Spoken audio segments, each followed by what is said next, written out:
I'm Dexter. Welcome to Dexter's Rush Hour. I'm never late, Lil D. I'm right on time. Welcome to our 101 segment.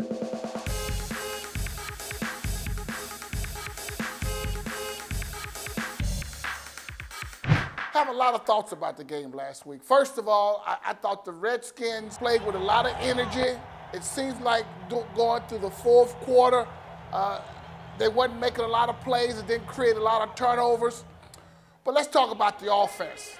I'm impressed. They spread the ball around. There was maybe 8 or 9 different balls was thrown to different receivers at the wideouts. And but I had to tell you this: the NFC, you got to run the football effectively. If you run the football effectively, you eat up the clock, time of possession. See, if we eat up the clock, that means that we're 17 points ahead. We don't give the offense a chance to get back on the field. I'm sure that Mike Shanahan and his offensive coordinator, his whole coaching staff will get together, do some brainstorming, and will change some things. Because you can't continue to go down this path if you're gaining 18 yards out of 60 minutes of football. Graham Gano, I thought you did an outstanding job. You did miss a field goal, but I don't think that should affect the team. I don't think that affect the way they feel about you. Gary Kubiak, it was a great, smart move by him. You know, he's sort of a young coach, but he's experienced. He's been around. He's been under the umbrella of Mike Shanahan, and it was just it's almost like cruel and then punishment that this guy ready to kick that field goal 50-plus yards, and he made it. And this snake called a timeout. I mean, golly. You're such a snake, man. You're a snake. I wouldn't trust you with my wife.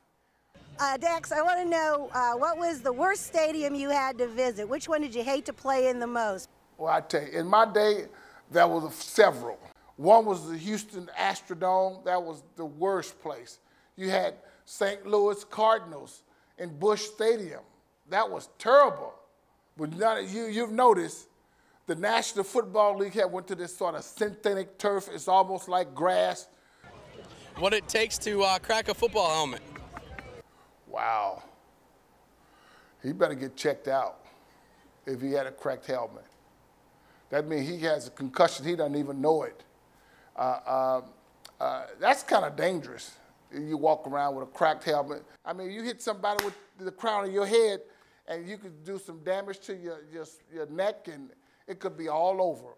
We don't need tragedy in the National Football League. Hey, Dexter, why do you always wear red socks? I wear these red socks because they're very symbolic. When I wake up in the morning and put my red socks on, I know what they mean to me, and they mean that there's a sense of joy, freedom. I get a chance to live. I don't want to die, and I had a behavior that was going that way, and so, but one thing I always remember that Abraham Lincoln said, I have the value to improve one's condition. And the Red Sox is just a symbol of a good life, good prosperity, happiness, and you never see me in any other color socks but red. And if you do, you get a chance, you get a free kick to kick me in the butt. Just want to know if Brian Arakpo is going to be as good as you. I think that he has demonstrated that he has the ability to probably be a darn good football player. I'm not going to say as good as me because you got to do it not just 1, 2 years. What determines that is after 5 years and plus. He has the attitude to be a very forceful player in this league.